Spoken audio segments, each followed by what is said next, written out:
Hi, welcome to the Private Doctor's Lounge, where we delve into all things health and well-being with various medical experts from different fields. My name is Dr. Suhail Hussain, and I'm a private home visiting GP to high net worth families. Today, I'm joined by Inder Virdi, nutritionist and neuroscientist. Inder started his career working with top chefs such as Heston Blumenthal. However, an episode of chronic fatigue syndrome changed his life and led him down his current path. Welcome, Inder. So just tell us a bit more about yourself and how you ended up where you are today. So it's quite a long story, but I'll try and keep it short. So when I was at school, I basically wanted to be a doctor or a chef. And I was growing up around the time sort of 2006-07 when Gordon Ramsay was really taking off. And I just absolutely loved the idea of being in a kitchen. But it wasn't trendy. You know, being a chef at that time was a bit of a dirty word. But anyway, and I also liked the human body. But I just realized actually I preferred being around people, and being a doctor gives you that chance to be around people, but you've got to do a lot of book study for several years, as you know. So ended up becoming, going into hospitality, so studying a degree in hospitality management, having an amazing time, and then developed chronic fatigue syndrome about halfway through a placement. And essentially struck down with chronic fatigue, it was bedbound. But essentially I spent most of my 20s in recovery, actually. And it was sort of during that journey that I was bouncing between doctors and nutritionists of all persuasions and who weren't able to help me. It was during that time that I met a nutritional therapist who was able to help. And the rest is history, as they say. I was inspired. He got me significantly better, which inspired me to retrain as a nutritional therapist. And then sort of later on into my journey, started to see a lot of kids with ADHD and dyslexia, but also a lot of chronic fatigue patients as well with brain fog. Just before COVID, actually, before brain fog became a trendy term. Yeah, it became a trendy term. So I realized that actually I needed to try and bridge what I do with mainstream neurology care. So I ended up doing an MSc at King's, and currently do my PhD as well. Wow. So So when I'm not doing that, I'm conducting research, seeing patients, and giving a lot of talks as well to companies. Fascinating. Okay, so before we move on to topic, so how was it working with a Michelin-style chef? Was it really high pressure, like on the TV? It's probably worse than it's on TV, actually. I mean, I remember, how can I say, worse than the TV, because I think what you see on TV, especially in shows like The F Word or Hell's Kitchen, a lot of that is, how can I say, a lot of it's acted. The chefs aren't really that angry, but I can promise you, when you're under pressure and you're running a business and chefs are messing up, the heat is far more intense. But it was amazing. It was a really thrilling time. I absolutely loved it. So I think you've married that that experience working in a kitchen, working with food, and now treating people from a nutritional point of view. Would you say you're a nutritionist, a functional medicine practitioner? How would you describe your role? So I would describe myself more as a functional medicine practitioner now, and a nutritional therapist as opposed to a nutritionist. Right. So that's probably where I'd say. Yeah. Now, I'm going to say something that the audience may find a little bit controversial coming from me as a doctor. What I have discovered is, since leaving the NHS, is the health system is exactly the opposite of what it says on the tin. It's an illness system, unfortunately. And I'm really sorry to say this, that doctors, whether they're GPs, hospital consultants, surgeons, are not trained and are not equipped to deal with preventative medicine and keeping people well. We're fantastic at treating their high blood pressure, trying to treat their diabetes, operating on them when they get ill, when they have a surgical problem. But we're not good at all at preventing these problems from occurring. And so many of these problems could be prevented from occurring. We'd save the health service huge, millions and millions of pounds a year. So as I've transitioned away from the NHS and learnt more about functional medicine and how to keep people well, I think it's a fascinating area and sadly not populated by medical doctors. Yeah, I think one thing I realised, because I worked in the NHS when I first qualified, actually, in the GP practice, one thing I realised is how medicine is actually a very, very different job to being a nutritional therapist. Yeah. They're very different branches, or very different jobs completely. And I think we need experts, really subject matter experts in nutrition, and then dividing that further into specialties, into urology, fertility, whatever it may be, endocrinology. And we need that. And there's no doubt in the future, I think functional medicine will be a specialty or a subspecialty, certainly, in the UK. Yeah. So today we're talking about optimal health blueprint, and I think nutrition plays a really key role in that. So we've heard this term before, balanced diet. What does that mean to you? Are there any misconceptions about that? Are there any misunderstandings? How would you describe a balanced diet, and how would you say patient and general public understanding needs to change? So how long have we got? So, if you ask someone in the dietitian or dietetics community, they refer you to the Eat Well plate, or what is now known as the Eat Well guide, right? Which was devised, I think, in the early 2000s by the Food Standards Agency, which was later revised in 2016 into the Eat Well guide. Sorry, it gets confusing. Eat Well plate turned into the Eat Well guide. And what that states is roughly, if you imagine a wheel, a third of your calories should come from fruits and veg, a third of your calories should come from whole grains, carbohydrates, oats, rice, wheat products, etc., cereals. And then the remainder should come from meats, animal proteins, animal fats, dairy, with a little slither of fats, direct fats from olive oils and things like that. So that's what a dietitian would say. If you can encompass that, if your plate can consist of all those food groups, that would be constituted as a balanced diet. My perspective is very different. I would define a balanced diet as a diet that somebody feels optimal on, or a diet that somebody feels they're the best version of themselves on. Yeah. And this can totally vary from vegan diets to ketogenic diets in some cases. This question makes me chuckle as well, because I imagine certain relatives, I won't name which ones, who eat, sweets every day. Right. And I say, you probably shouldn't do that. You've got type 2 diabetes. Oh, but it's, all in moderation, all in a balanced diet. But the truth is, I think in the modern world that we live in now, we actually need to, have a slightly more extreme view with our diets, and actually focus on eating up to 8 portions of vegetables per day, as an example. Okay. So one of my favorite studies that I cite, you may have heard of it, in 2014, conducted by UCL. I think it consisted of around 60,000 participants. And what they found was essentially that people who ate 7 or more vegetables per day had something like a 40% reduced risk of all-cause mortality. Right. Around a 25% reduced risk of death from cancer, and around a 20% reduced risk, 30% reduced risk of death from cardiac disease. So firstly, a balanced diet to me firstly means eating at least 8 portions of vegetables per day. Right. I don't really care how you do it. And one other misconception that I'd say is some vegetables are really not as important as others. Right. So if I said to the man on the street, eat more vegetables, what are they most likely to grab? Cucumbers, tomatoes, celery, carrots. The vegetables that we're talking about that were highlighted, especially in this study, were the cauliflowers, The cruciferous. the cruciferouses, the sprouting broccoli, not so much the regular broccoli. Onions, leeks, turnips, green beans, shallots. The list goes on. But those particular vegetables are especially and profoundly healing for the body, and protective. And what about your view on fruits? So common fruits, apple, oranges, bananas, berries, grapes, etc. What do you think about that? I personally think fruits are hugely overrated. Okay. I think a lot of people struggle, when I say a lot of people over the age of 35, struggle with blood sugar fluctuations. I think fruit can exacerbate that. I think certain fruits like blueberries, for example, strawberries, organic raspberries, can be great sources of particular types of antioxidants. So a handful per day, but no more than that. Right. No more than that. Okay. So the 5 a day is totally misplaced then? Absolutely. Well, it just needs to be revised. 8 a day. 8 a day. 8 a day. 8 vegetables per day with a handful of fruit. I think there's a lot of confusion and misinformation about meat and how meat is bad for you.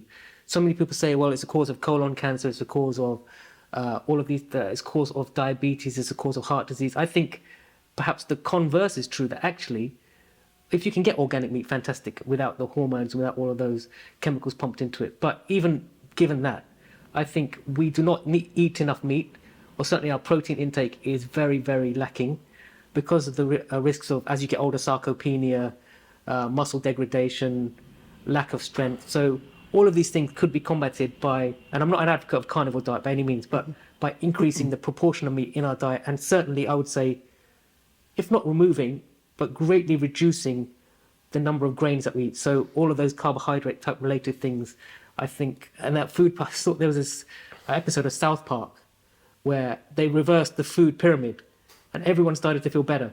There's a funny clip I saw recently on YouTube where they turned the food pyramid from the FDA upside down and everyone started to feel better. So the grains were then substituted with meat and it all went all fine. So yeah, what's your view about meat and that kind of thing? So it's interesting. My view changes. I think, like any good, as you know, any good clinician or scientist, your view should always be in motion. And my view has changed slightly on meat. So in general, unequivocally, animal proteins of all sources provide a very bioavailable source of protein, fat-soluble vitamins, even some antioxidants, even like selenium, for example. Yeah. So unequivocally, it's an important part of the diet. How important, I think, depends largely on the person. So there are some people who do, we probably all know them, there are some people who do thrive on a vegan, vegetarian type diet. Right. Not many of them, but there are some. There are some who tend to be what we call more parasympathetic dominant, who tend to be, who struggle with their energy, tend to be a little bit more emotionally sensitive, for example, mental health issues. Those guys do better on red meat sometimes twice a day. Right. So it's a spectrum. And what I would encourage people to do is work with a physician trained in functional medicine or even just general well-being, like a GP, get your bloods done, and you're able to monitor your response to a higher meat diet or a lower meat diet, for example. So yeah, that would be my overall view. Yeah, and I think something that's coming into fashion, particularly in higher end circles, people more well-to-do, is consumption of offal. Now, classically, from an Asian background, kidney, liver, even brain, although I've got some reservations about brain, but we used to eat these kind of things often, and they were shunned upon and thought as poor man's meat. Now, weirdly, it seems that they're quite expensive to buy, but also it's been shown that they contain a lot of antioxidants, anti-inflammatory properties. What do you think about that trend? Offal, so, definitely. I mean, again, unequivocally, liver, for example, one of the most nutrient-dense foods on the planet, very rich in fat-soluble vitamins, so vitamin A, vitamin D, vitamin E, vitamin K, zinc, iron, the list goes on. My small concern is we live in an increasingly polluted world. And for example, like I drove on the M25, which is a major highway in the UK. Yeah. Sheep, literally sheep, right next to the road. It'd be slightly naive to think that those sheep are not absorbing some of those microdust particles into their systems. It will be excreted out, but a lot of it will also be stored in the tissues. And unfortunately, a lot of the major organs, like the kidneys, like the liver, store those toxins. So I would encourage you to go organic. Yes. And try and source it from a farm that is far away from main roads, as an example. So actually, again, that's another really important point. I think organic food should be readily available and cheap. Why is it not cheaper to buy sheep or cows from a local farm in your country instead of shipping them from New Zealand, where they've been flown on a plane thousands of miles and perhaps injected with hormones and drugs and so on? I think there's some other reason. We won't go into the political or economic reasons behind that, but there has to be a reason why these foods are more expensive and so hard to come by. I try to eat organic. I mean, we eat halal meat because of our religious belief. So halal organic meat is extremely expensive and it's hard to get hold of. So how can we overcome these difficulties of obtaining these things readily and cheaply? One, obviously, we're on the verge of a major Labour budget, and constantly talking about the working man and how the working man is unable to afford certain things, just like the basics, like a nutrient-dense diet. I have a slightly different view. So I live in an area which is, or live next to an area which is quite well known around the country to be quite socio-economically deprived.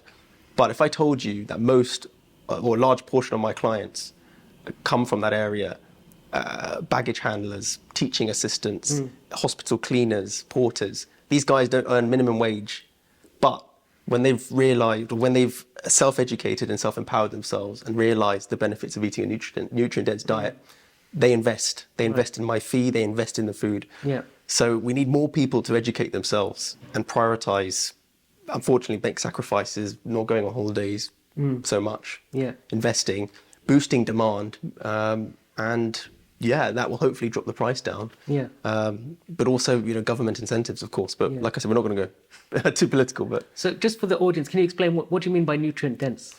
so nutrient-dense diet just simply refers to a diet that's very rich in vegetables and some fruits, mostly vegetables. But the vegetables that I mentioned, animal proteins, beef, chicken, lamb, as an example, venison as well, and some fish, oily fish, salmon, sardines, herrings, etc.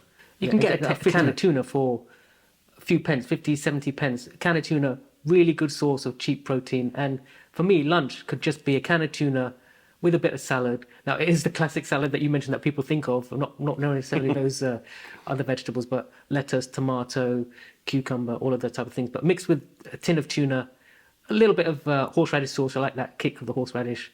And a few little pieces of breadsticks. Fantastic lunch. So easy, cheap, and quick to prepare. Yeah, no, absolutely, yeah. Once again, just to highlight, these things are often, in our minds, we make things more difficult than they need to be. Eating well doesn't require huge sacrifice. I mean, it does take some time and some thought, but once, like everything in life, once it becomes a habit, it's second nature, and it's much easier than you think. As you say, convenience on the go, a tin of sardines, bag of salad, some carrots or some sweet potatoes that you've baked the night before. It's possible. Okay. So now talking about people who are really very busy in their lives, running large businesses, flying to meetings abroad, etc., or having client dinners, is it possible for them to eat well? How can they prepare and mitigate for meetings and traveling and those type of things? They don't need, you don't need me to highlight how difficult that can be. But probably three things that I would recommend for people who are on the go. The first is antioxidants, antioxidants, antioxidants. You will know it's very difficult when you're meetings and having sandwiches, or people are bringing in food, or you're eating out with clients. When you're sleeping in hotels, it's going to be and you're flying and running around and being stressed. It's very difficult to be getting in those 8 portions of veg. So slightly counterintuitive, but taking something like green powder with you when you're traveling. I'm not a huge fan of them for various reasons, but it's better than nothing. Right. Having a green powder, there are some supplements as well that you can take. So having a supplement that can offset the oxidative stress is super important, and we can talk a bit about oxidative stress. Secondly, the fats are we may talk about it. If there's just one recommendation that I can give to anybody living in the modern world, it is to optimize your fat intake. And what I mean by optimize, meaning consuming the right types of fats and avoiding the wrong types. Okay. So as an example, just staying on the fats, when they go to restaurants, for example, try to eat things that are not fried. Because unfortunately, especially with my hospitality training, the fryer, if you go to an average brasserie, they'll use, if you're lucky, they'll use 1 vat of oil for the whole day. And keep reusing it. Yes, Yeah, exactly. yeah. But I mean, a lot of the good ones will change it at the end of the night.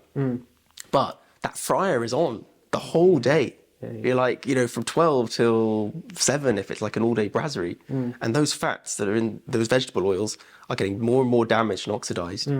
We absorb them. Yeah. Those fats get absorbed into the cell membrane, and it requires a huge amount of antioxidant capacity to offset that damage. So avoiding those vegetable oils is one of your fastest ways to overweight, diabetes, hypertension, aging as well. So avoiding those vegetable oils are absolutely key.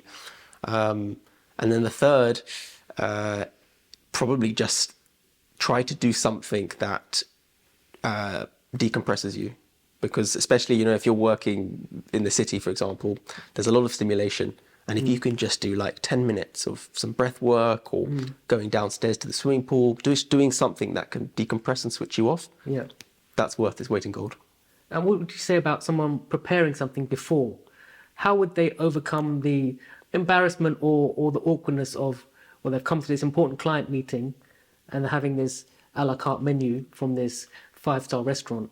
How does one explain to their client or their colleague that, look, you know what, I want to just try and eat what I've got? Or would you suggest perhaps eating before so that they're slightly full, so they eat less of what's being presented?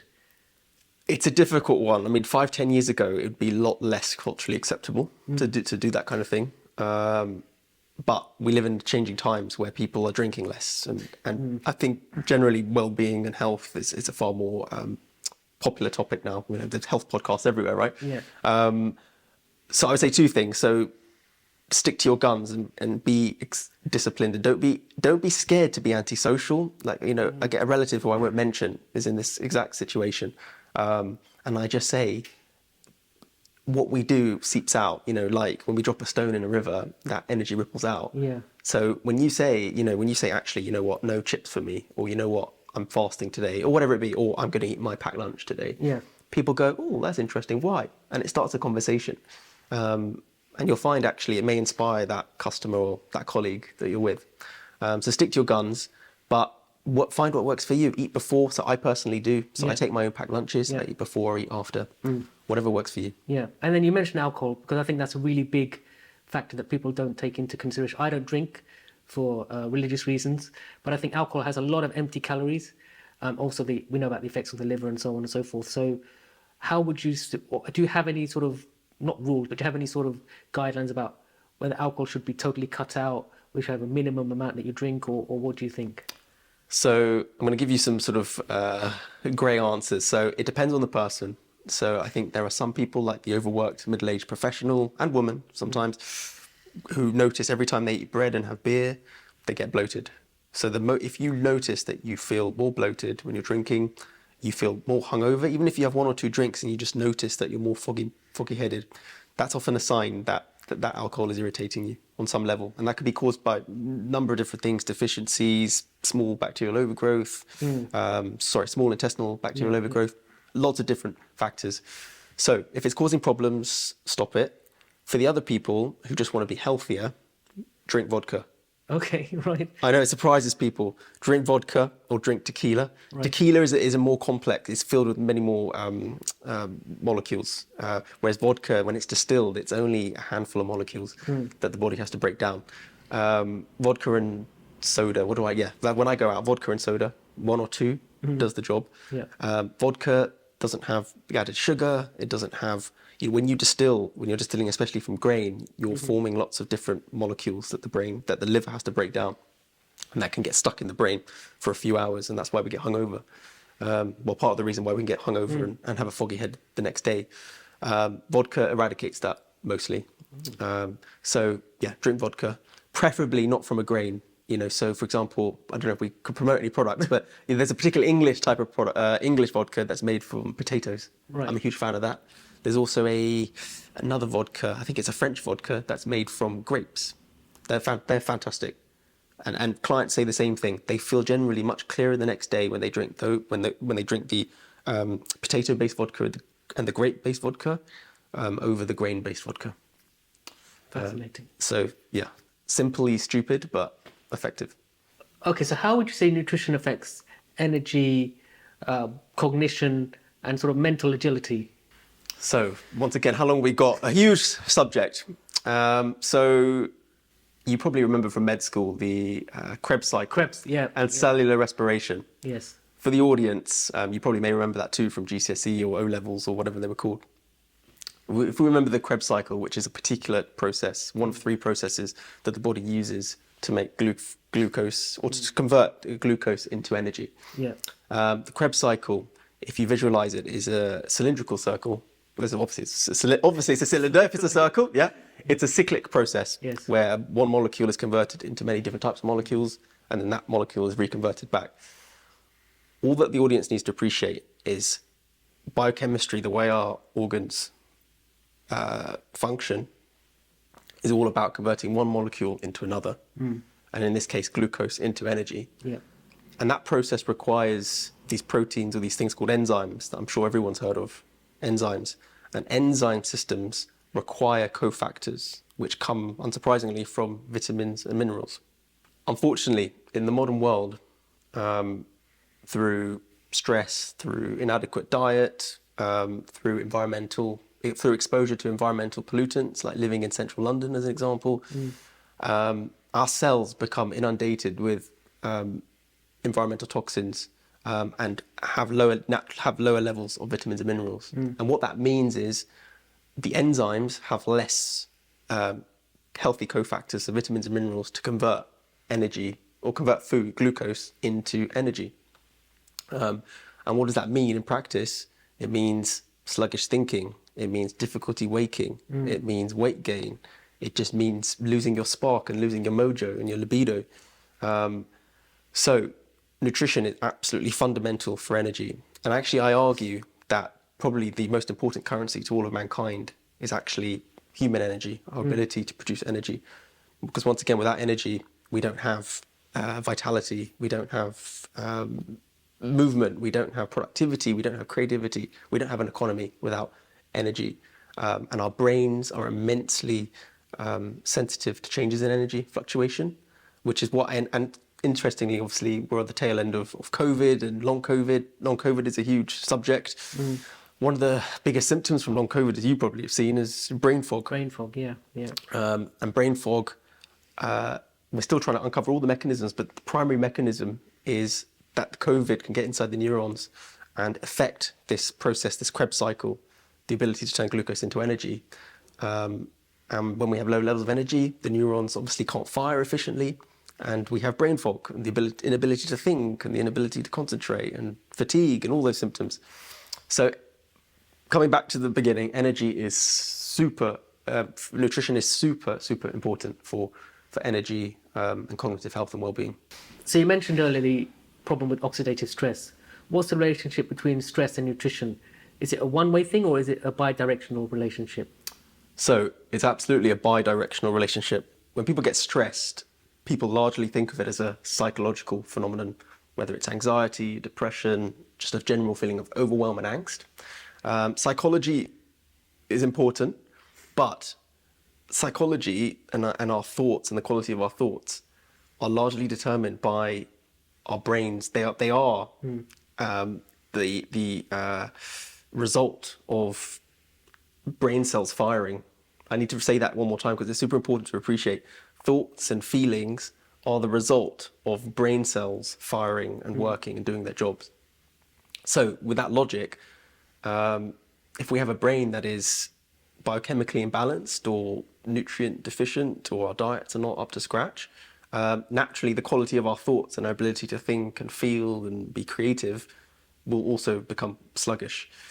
So nutrition is vitally important for stress and resilience because it provides our cells with the cofactors for the enzymes, for the neurons to function properly and efficiently, so that we can adapt to threats that are in our environment all the time. Our boss wanting something, government, interest rates, whatever it may be, wife, kids. Our brain is able to deal with all of those things because stress ultimately is stress is the idea that our perceived ability to cope with something is not up to scratch versus the threat that's presented, if that makes sense. So our perceived ability to deal with something, and I need to emphasize that it's our perceived ability. Often we think, for example, if we have a deadline, I can't do it. We know though, if we take a deep breath, we probably can do it. But that feeling of not being able to do it is often a sign of a brain neurochemical imbalance somewhere along the chain. And also, since you brought it up, this idea of bidirectionality. So our physiology is our psychology, and often the other way around, our psychology can become our physiology, but also our guts, the organs that sit in our abdomen, heavily influence the brain. The brain tells what the organs the brain tells the organs what to do, but the organs also tell the brain what to do in many respects. So again, what do we put in our organs? We put food and water. So the quality needs to be there. I mean, I don't want to get into this topic because it's a big topic, but microbiome, maybe we'll leave till another day because I think that would take a whole new podcast on its own. But as you say, we're learning more and more about the gut-brain axis, the relationship between stress, as in physical stress, so a phenomenon or an event that causes your adrenaline and cortisol to rise, and your cognition. So depression and inflammation, I think, are intimately linked. So there's so much more that we could learn about and explore, but I think we just need to be aware of these things. So in my view, I think there's two main things that are causing the vast majority of health related problems. One is insulin resistance and one is inflammation. So as I said, I don't think we've got time to go into that in detail, but are there ways that people can become aware of this within themselves and what simple techniques can they employ to decrease the inflammatory burden and perhaps manage insulin resistance? So it's a great question. So I think the how can I say, the kicker about insulin resistance and inflammation is often for a lot of people, especially men, they're not really many symptoms, generally speaking, especially from a medical perspective. Just to give you an example, a relative who I won't mention had a heart attack one day out of the blue, and found out that they had type 2 diabetes. They probably had it for at least 5 years before. So the body doesn't really give many signs. But if generally speaking, signs of inflammation, for example, insulin resistance often is a downstream consequence of inflammation. Yes. So it's much easier to spot inflammation. So inflammation can look like simple things like weight gain, especially fast weight gain.